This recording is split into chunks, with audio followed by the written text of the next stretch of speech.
Bom dia, mais um Conversa com o Presidente. Dezembro, um mês muito especial para todo mundo, né? Lá em Berlim, que foi o último programa, muitos ministros participaram e hoje faltava também a ministra da Saúde, Nízia, né? E saúde, que aliás é uma palavra que a gente usa muito em dezembro, né? Comemorando, brindando, né, presidente? E a gente tem... É um assunto muito delicado, né? Porque quando a gente pegou no ano passado, né, ministra? A gente vinha de 4 ministros da Saúde, a pandemia, uma situação caótica. Então, presidente, eu acho que é uma área que, quando você quis convidá-la, era exatamente porque é uma área muito importante para o brasileiro e para a brasileira, né? Olha, entra ano e sai ano no Brasil, a saúde é sempre uma das coisas que mais mexe com os interesses do povo brasileiro. Sobretudo as pessoas mais humildes, que são pessoas que têm mais dificuldade de ter acesso a hospitais, a especialistas, ou seja, e nós temos o SUS que funciona dando uma extraordinária assistência às pessoas mais humildes desse país. Eu não sei se a Lídia soube, eu domingo estava assistindo um programa de televisão e passou um atendimento médico de um esquema de saúde, sabe, do Pantanal. E eu liguei para o BED para saber se a gente tinha o SUS ou não no Pantanal.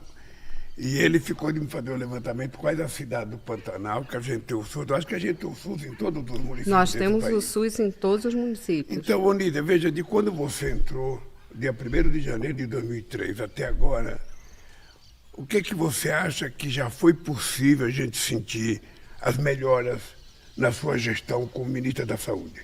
É importante lembrar que você, acho que é a primeira ministra, não só o Serra, no governo Fernando Henrique Cardoso e você no meu governo, que não são médicos. São pessoas que não são médicas e que são ministros da Saúde. E eu escolhi você exatamente por isso, porque você era uma pessoa muito experimentada num centro de pesquisa como você... Esqueci o instituto. Fiocruz. Corte tu que volta. Não, é porque eu acho que é o seguinte, eu acho que a Fiocruz é um exemplo de instituto de pesquisa no Brasil. E eu acho que, por essa razão, eu queria trazer você para o Ministério da Saúde. E com a certeza de que você ia fazer muito mais do que todos nós já tínhamos feito até então. Então conta para nós, como é que você achou, sabe, o Ministério da Saúde, e como é que você diria que ele está hoje, no mês de dezembro, quando estamos para encerrar o nosso primeiro ano de mandato? Presidente, assim, primeiro, quando o senhor me convidou, eu senti exatamente essa visão da missão, né, de um país que vinha de um governo que não só não cuidou da população, e saúde é cuidado, como, além disso, fez uma péssima gestão da pandemia de Covid-19, com efeitos que nós sentimos até hoje. Então, até é difícil fazer uma linha e comparar, né, com ministros anteriores. Eu tenho uma dedicação de 37 anos à saúde, desde quando eu entrei na Fiocruz. É claro que a experiência do Ministério é muito diferente. E parte da experiência que eu tive na Fiocruz, principalmente na pandemia, foi ver a destruição que havia, principalmente a perda de confiança na coordenação que o Ministério da Saúde tem que fazer.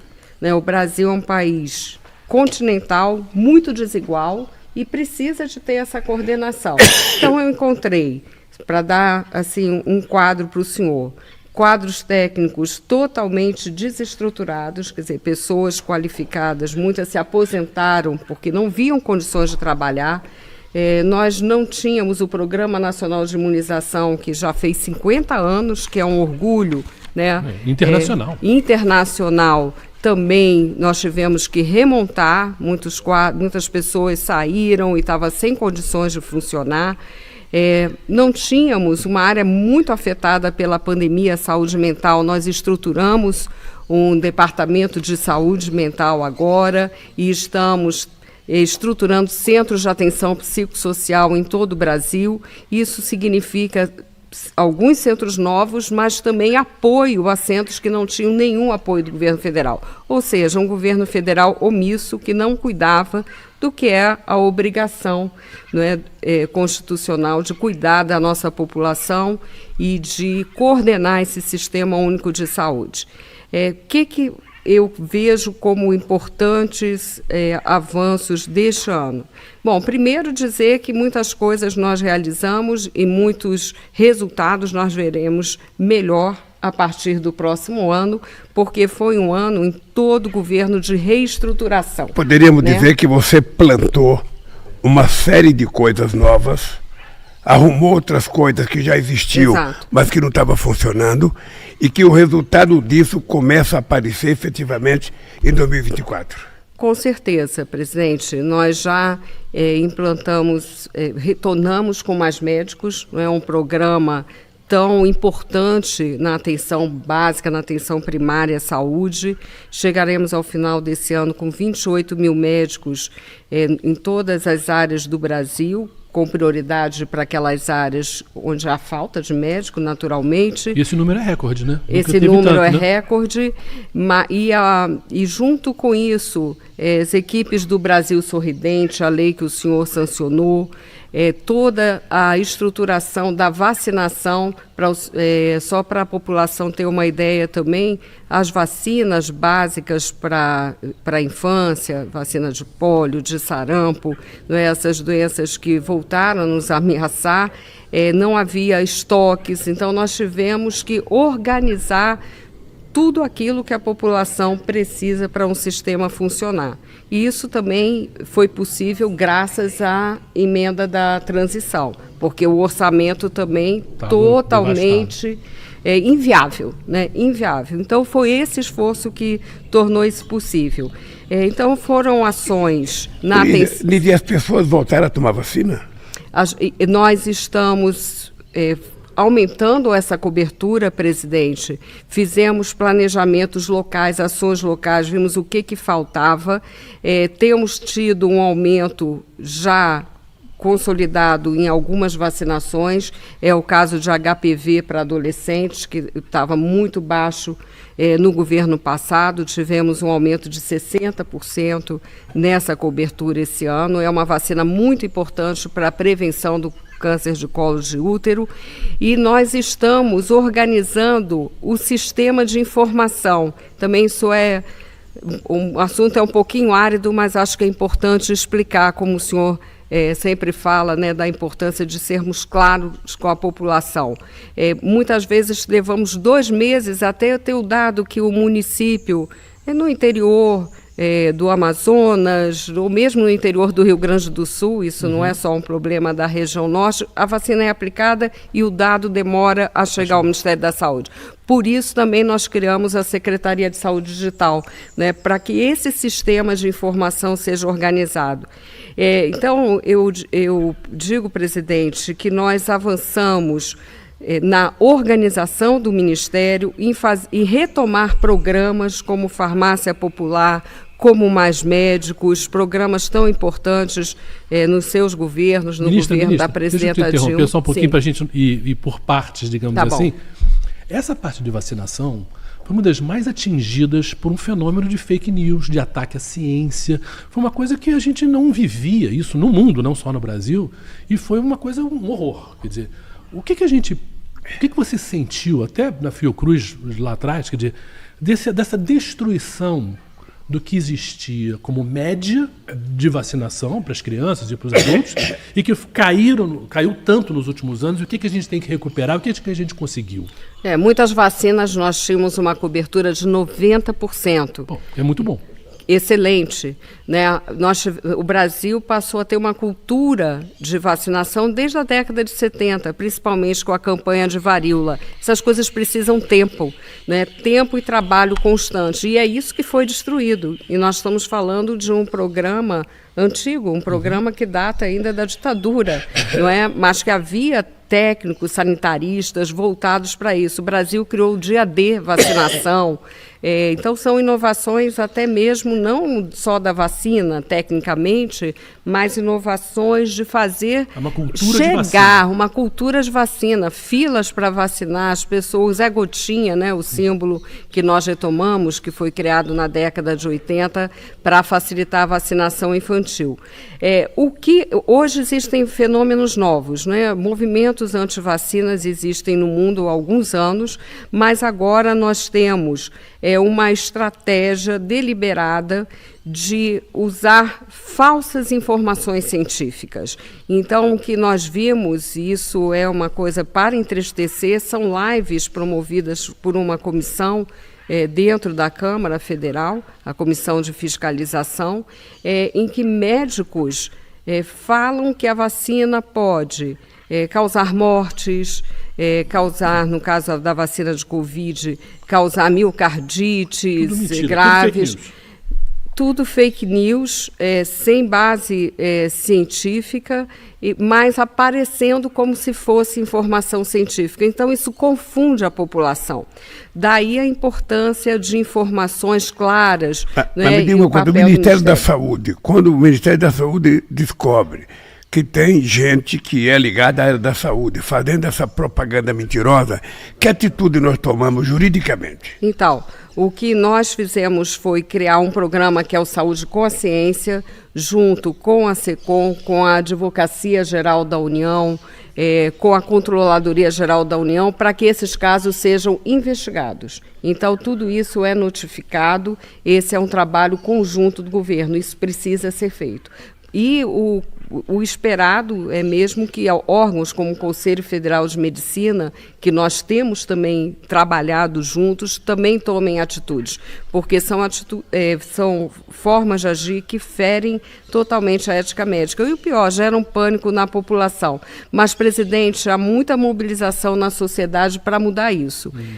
No último sábado, eu estive com a Academia de Medicina do Brasil, da França, de Portugal, dos Estados Unidos, num encontro promovido aqui no Brasil pela Academia de Medicina, Ministérios da Saúde do Brasil e de Portugal, juntos lançando uma declaração contra essa desinformação, a favor das vacinas. Então, nós não estamos sozinhos também nessa luta, que é uma luta pela saúde. Né, que é importante que a gente diga que é necessário criminalizar Sim. a pessoa que está contando mentira sobre uma questão tão importante que é a gente vacinar o povo brasileiro, sobretudo as crianças.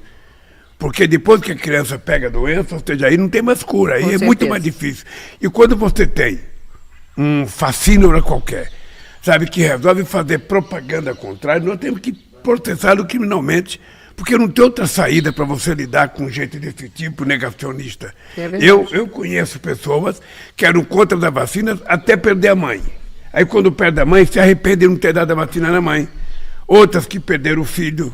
Sabe? Então é importante que a gente tenha claro que a vacina é uma necessidade preventiva para evitar que coisa mais grave aconteça com os filhos da gente, com a nossa família. É só isso. O governo dá de graça, oferece de graça. O Brasil já foi tido durante muito tempo como o país que tinha a maior competência de vacinação no mundo. Sabe, nós temos um sistema de saúde que é o único país com mais de 100 milhões de habitantes que tem um programa universal como nós temos o SUS, que foi achincalhado durante muito tempo, desde a criação, e foi na pandemia que o SUS mostrou a importância dele, a valia dele e o heroísmo dos funcionários do nosso SUS. Ou seja, isso tudo agora está sendo aperfeiçoado. É contratação de mais gente, aumentar a equipe, melhorar o hospital, inclusive ajudar as Santa Casas, que os hospitais filantrópicos que estão em situações difíceis, que nós temos que ajudar, porque é muito importante o papel que eles têm, sobretudo em algumas cidades mais afastadas da capital. Portanto, eu acho, Olívia, que era importante.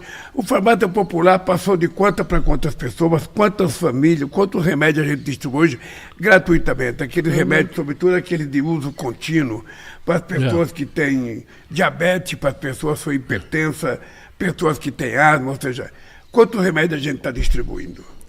Nós são 11 remédios no Farmácia Popular que são distribuídos.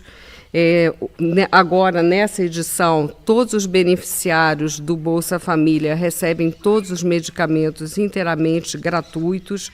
Nós estamos com 180 novos municípios desse ano, principalmente nas regiões Norte e Nordeste, 80% Norte e Nordeste esse ano. É um dos programas mais queridos da população, mais apreciados, e a nossa ideia é aperfeiçoar cada vez mais. Mas os números desse ano são muito importantes, né, porque havia muitas farmácias descredenciadas. Todo esse trabalho nós fizemos esse ano. Então, hoje a gente pode dizer que são 22 milhões de brasileiros que são atendidos pelo Farmácia Popular, presidente. Onídia, uma coisa que poderia ser utilizada, que eu vou só dizer uma coisa aqui que eu senti. Antigamente, eu tinha um filho com asma. Eu, às vezes, 2 horas da manhã, ficava no ponto do ônibus, pegar ele, andar quase 40 minutos de ônibus para chegar lá, o médico dar um nebulização daquela máquina e ficar respirando. Aquilo não pode ter nos postos de saúde para as pessoas levarem para casa e depois devolverem. A gente não pode comprar aquele negócio de facilitar a respiração, sabe?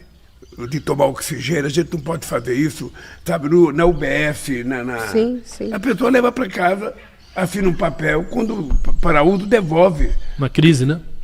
Em crise de asma, e o medicamento para asma também está no Farmácia Popular, mas sem dúvida, facilitar, né, a vida da pessoa, porque não tem sentido. Às vezes as pessoas pegam um ônibus, andam horas e horas. Quem está na capital, tudo bem. Mas quem está numa cidade do interior, quem trabalha numa fazenda, quem trabalha afastado, ou seja, ter que sair de casa para ir numa farmácia e às vezes não tem um dinheiro para comprar. E, com certeza, presidente, eu acho que também é muito importante que as unidades básicas de saúde estejam mais perto da população, né? E isso nós estamos ampliando, esse ano ampliamos, vamos continuar a ampliar. Também havia muitas unidades sem nenhum apoio do governo federal, que esperando há 4 anos um processo que chama habilitação, quer dizer, o governo federal reconhecer aquele serviço e dar um aporte. As prefeituras, as cidades no Brasil com muitas dificuldades, mas nós temos que fazer chegar a saúde mais perto da população. Presidente, eu queria aproveitar e dizer que nós também incorporamos vários medicamentos novos esse ano para HIV/AIDS, fizemos isso também para doenças infecciosas, para doenças raras, não é? Então nós estamos avançando nisso, que é a atenção farmacêutica, quer dizer, fazer ampliando com que os melhores medicamentos possam chegar também à população. Isso o Farmácia Popular é parte dessa assistência farmacêutica.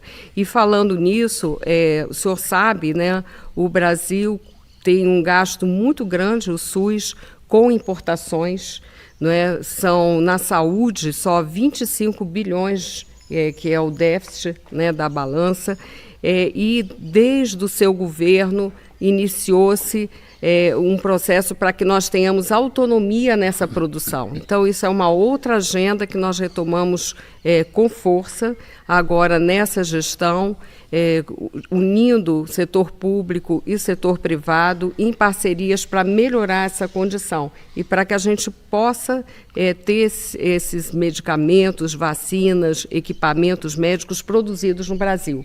Não é? Isso também é parte do SUS, nem sempre é visto, mas isso é fundamental para que o SUS seja sustentável também, que a gente garanta esse acesso SUS, de né? saúde. Porque, na verdade, a gente sabe que você vai numa farmácia, você gasta um dinheirão, né? Exatamente. Em grande parte é porque é tudo importado. Agora, a gente pode fazer aqui no Brasil. O que é importante, Show, o que é importante é que tem que todo santo dia falar, porque se não falar, as pessoas não sabem. Se as pessoas não sabem, as pessoas não usam. Então, Onídia, é muito importante. A comunicação é central. Eu morava numa rua em São Bernardo, que tinha 5... aqui tem farmácia popular. Aquelas que eram na farmácia que as pessoas compravam e só pagavam 10%. Você acredita que as pessoas que trabalhavam comigo não sabiam que aquela placa vermelha que tem farmácia popular era uma coisa feita pelo governo federal que dava desconto de remédio? Sim. Não sabiam. O cara que trabalhava comigo não sabia. Então, todo santo dia a gente tem que falar, todo santo dia tem que divulgar. Sabe, se tem doenças especiais que tem remédio que custa mais caro, a gente tem que dizer para as pessoas, olha, tal remédio pode ser pego de graça, para as pessoas poderem saber. Agora, deixa eu emendar uma outra pergunta para você. E se eu perguntar para você, o que é que já foi feito esse ano para a saúde da mulher? Importantíssimo, presidente. Olha, nós fizemos esse ano coisas importantes para a saúde da mulher. No próprio Farmácia Popular, a inclusão de medicamento gratuito para osteoporose, anticoncepcionais também. Além disso, nós estamos para lançar com o senhor uma revisão de toda a área da saúde materna, porque isso piorou na pandemia. O Brasil tem alto índice de mortalidade materna, né? E isso nós vamos trabalhar desde o pré-natal até toda a parte também da atenção hospitalar, com cuidado com essas mulheres. E a saúde da mulher também depende de toda uma promoção da saúde, né, de acolhimento, não só nas unidades de saúde. Então, há toda uma ação voltada desde a saúde reprodutiva, saúde mental, né? As mulheres, como o senhor sabe, são as maiores vítimas de violência na nossa sociedade. Então, por isso, nós temos que ter essa visão integral da saúde. E eu também queria dizer, presidente, que à medida que melhorem as condições de emprego e da economia, nós vamos ter melhor saúde para as mulheres e para toda a população, né? A saúde não é só ausência de doença. Saúde é comida também, né? Saúde é alimento, é comer bem, viver bem, morar bem. Viver bem, com mais segurança, com mais apoio, com mais acolhimento, com mais solidariedade. Lízia, um tema que é novo, que eu acho que você é muito preocupada, que é a saúde mental, que é um problema que ficou muito, muito forte durante a pandemia, as pessoas notaram isso, descobriram até em esporte, né? Teve atletas que falaram em saúde mental, onde isso não existia no passado. É difícil, né? A quantidade de gente com ansiedade, com depressão, é um fenômeno muito sério, né? Mas como não é visualmente, né? Você não é que nem um braço quebrado que a pessoa está com gesso, o problema na cabeça é uma coisa que às vezes a pessoa esquece ou não é tratado. Como é que a gente ajuda isso? Até o show, nesse momento nós estamos com a 5ª Conferência Nacional de Saúde Mental. Exatamente nesse momento, ontem eu fui à abertura. A saúde mental, ela precisa ser vista com uma visão também integral de cuidado. Nós precisamos ver que a nossa sociedade hoje é muito marcada por individualismo, por pressão material, por competição. Isso tudo leva a sofrimento mental, né? Principalmente o isolamento. Então, tem uma promoção da saúde mental que tem que ser política de todo o governo nessa linha do cuidado. Mas aquelas pessoas em sofrimento maior, que precisam de um atendimento, o que o governo está fazendo é o fortalecimento da rede de atenção psicossocial, né? Nós temos centros, presidente, de atenção psicossocial que foram totalmente abandonados também no governo anterior e que nós estamos investindo recursos, e isso também está no PAC. E proporcionalmente foi a demanda maior dos municípios, né, para ver como que esse problema importante. Pegou.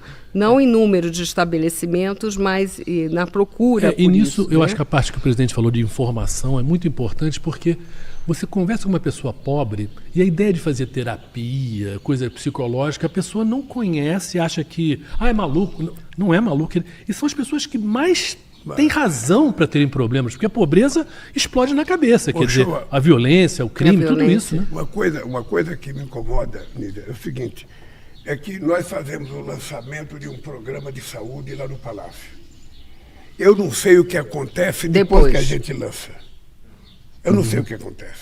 Como é que chega na pessoa? Né? Eu não sei qual é o caminho que isso toma, porque ao anunciar um programa, eu sei que leva um tempo para ele entrar em vigor, porque precisa arrumar um monte de coisa. A minha dúvida é o seguinte, quando é que a gente vai comunicar para as pessoas para elas saberem? É porque as pessoas não sabem. Muitas vezes as pessoas não sabem, nem os agentes de saúde, nem os agentes de saúde bucal, porque na verdade é o governo federal que paga o salário, mas quem contrata é o prefeito. E não há um contato entre o governo federal e esse agente novo que é contratado. Ou seja, e como é que a gente passa informação para essa gente? Como é que eles sabem que estão subordinados ao Ministério da Saúde, que a orientação é do Ministério da Saúde? Esse é um desafio permanente, presidente, porque tem um lado bom do SUS, que é estar capilarizado em estados e municípios. Aliás, devo dizer ao senhor que nós também recuperamos essa relação com os estados e municípios. Os municípios estavam se virando para tudo. Essa coordenação é fundamental. Os municípios hoje gastam muitos, 40% do seu recurso com saúde, como o senhor sabe. Então, tem trabalhado também com a frente dos prefeitos, além do Conselho Municipal de Saúde. Nós temos que melhorar essa comunicação.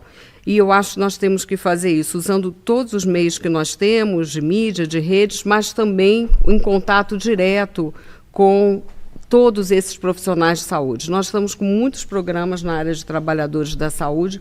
Hoje mesmo vamos ter a formatura dos agentes comunitários de saúde. Quando eu sair daqui desse encontro nosso, eu vou para lá, para essa formatura. Haverá uma nova turma, porque nem todos puderam ser atingidos por esse curso. É um curso junto com o Conselho de Secretários Municipais de Saúde. E ali, em outras iniciativas, nós temos que organizar mensagens diretas para todos esses trabalhadores da saúde. Nós estamos na área de saúde digital com aplicativos para estar em contato permanente com esse grupo, passando as mensagens de saúde, até porque nós temos que trabalhar com uma visão só, e as mensagens do governo federal precisam passar para essa população e as pessoas saberem isso. Isso eu acho que é sagrado.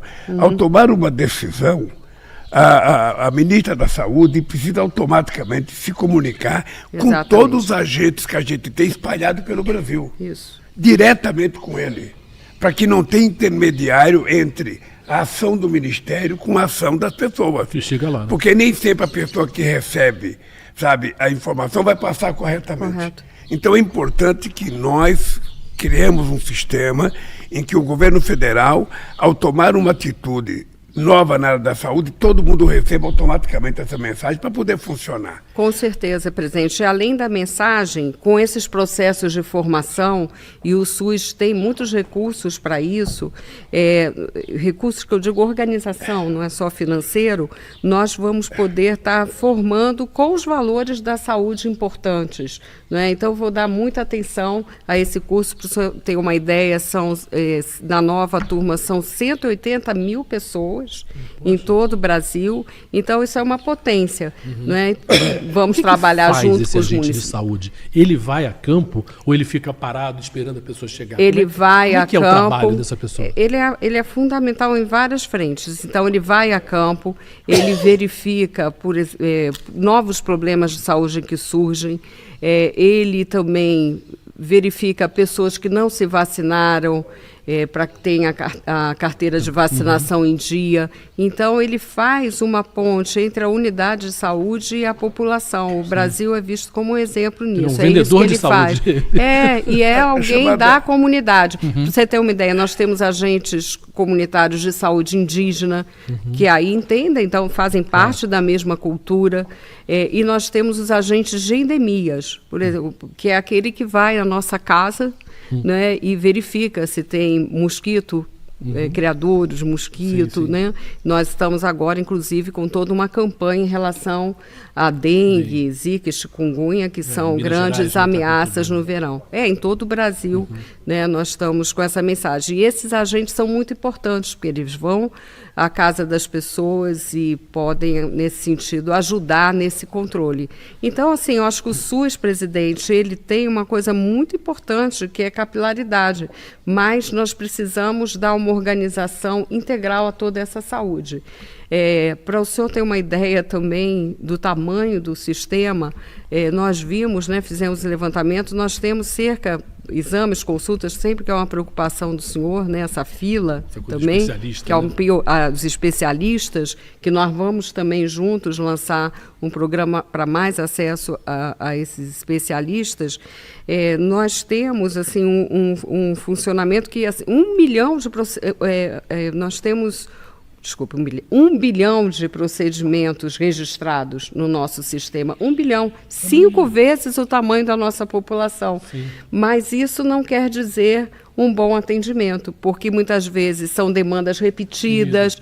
O que nós queremos fazer, presidente? Essa é a nossa meta. A gente fala saúde para todos, tem que ser saúde de qualidade para todos. Então, com a saúde digital, que já apresentamos ao senhor, acompanhar todo aquele percurso do cidadão, da cidadã pelo SUS. Ele foi à atenção primária, ele precisa de mais um exame, esse exame foi feito, o acesso ao especialista naquelas áreas mais remotas. A pessoa pega o CPF dela ali, tem toda a história ali dela, né? O uso da telesaúde em apoio, mas sempre com a atenção primária organizando isso, não é? Então, hoje nós temos recursos tecnológicos de comunicação para ajudar que esse cuidado seja melhor. E é isso que nós vamos fazer, presidente. E o SAMU, Lívia?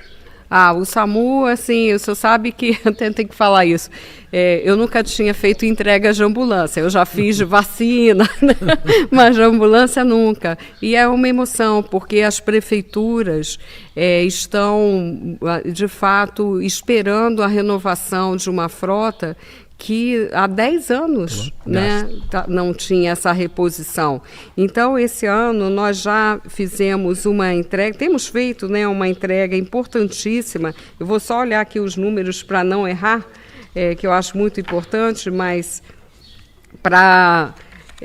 Eu vou daqui. Tá ótimo. A informação que eu tenho é que até em 2003 nós já distribuímos 239 ambulâncias em 18 estados.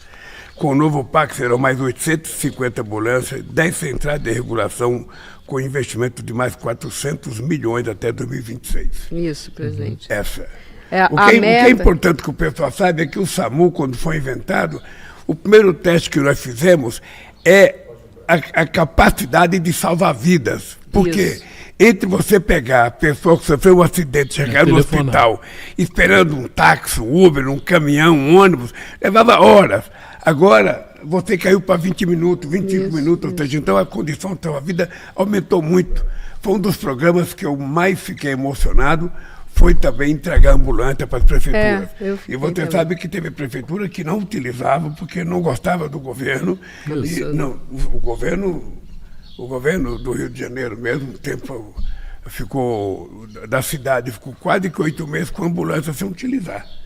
Então, é importante, Olívia, que a gente tenha em conta o seguinte, olha, nós vamos terminar o nosso programa, mas eu queria que você soubesse o seguinte, a saúde, ela é uma coisa que está no dia a dia do nosso povo.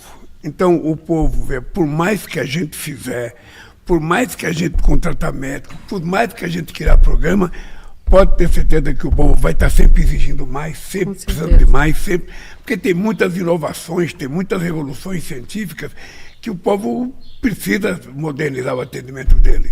Eu, quando brigo com a Anísia sobre especialistas, ou seja, brigar é uma forma simpática de dizer que eu converso com ela, que é uma pessoa que eu respeito muito, é porque o povo pobre, ele vai no médico, sabe, aí o médico pede para ele passar no oftalmologista, no otorrino, sabe, e aí ele espera 9 meses, 10 meses, fica com a receita em casa e não consegue chegar porque não tem. Então, o que eu quero é que a gente faça um convênio, sabe, o SUS de mais recursos, para que a gente possa, a pessoa, ao sair do atendimento básico e tiver que procurar um especialista, que ele vá onde ele quiser, na rua dele, no bairro dele, na cidade dele, que não precise ficar esperando 10, 11 meses, porque às vezes a morte chega primeiro do que a cura. Não, o senhor tem toda a razão, isso precisa ser feito. Agora, por isso que eu falei para o senhor, a gente tem que cuidar, e isso não é feito, nem no sistema público, nem no privado. Isso é um grande desafio, cuidar de todo esse processo, né? Que a pessoa seja cuidada na atenção primária, que se precisa do exame, que seja feito no tempo certo. O grande desafio são esses exames, né? Mais do que se tiver que fazer uma cirurgia, algo assim, não é o tempo maior de espera. E então nós vamos fazer isso. Presidente, isso leva um tempo, mas nós com certeza vamos avançar nisso e estamos trabalhando para fazer isso, como eu disse, de uma maneira a integrar todo o SUS. Que não seja de forma separada o que é atenção primária, o que é atenção especializada, que a população sinta se sinta cuidada e seja efetivamente cuidada como precisa. É só o show a dizer para o povo brasileiro que o povo pode ter certeza que, ao terminar o nosso mandato, dia 31 de dezembro de 2026, a saúde vai estar em muito melhores condições do que está agora. Porque esse primeiro ano foi um processo de reconstrução das coisas que tinham sido desmontadas, das coisas que não estavam funcionando. Você vê que no governo passado teve vários médicos, ministros da saúde, tinha alguns que nem entendiam de nada. Não é que não era médico, é que não entendia de nada. Então, nós trouxemos, sabe, uma equipe especializada, coordenada pela Nízia.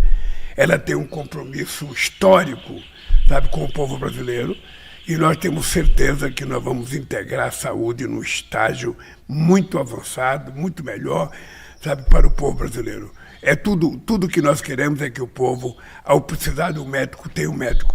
Ao precisar de um remédio, tenha um remédio, porque o povo, sabe, com saúde, aumenta a produção do país, aumenta a alegria do povo e aumenta aquilo que nós sabemos fazer, que é um povo festivo, um povo que gosta de ser alegre, um povo que gosta, sabe, de coisa boa. Eu tenho certeza, companheiros e companheiras, que a Nízia vai terminar o mandato dela fazendo uma gestão exemplar no Ministério da Saúde. Eu confio nela, tenho certeza que as coisas que estão fazendo agora, que já foram anunciadas, vão começar a aparecer agora em 2024, e a cada vez nós vamos apresentar coisa nova, porque o Brasil merece o melhor. E o SUS é um instrumento precioso para a gente poder garantir saúde para o povo brasileiro. Um abraço para vocês e até a nossa próxima conversa com o presidente.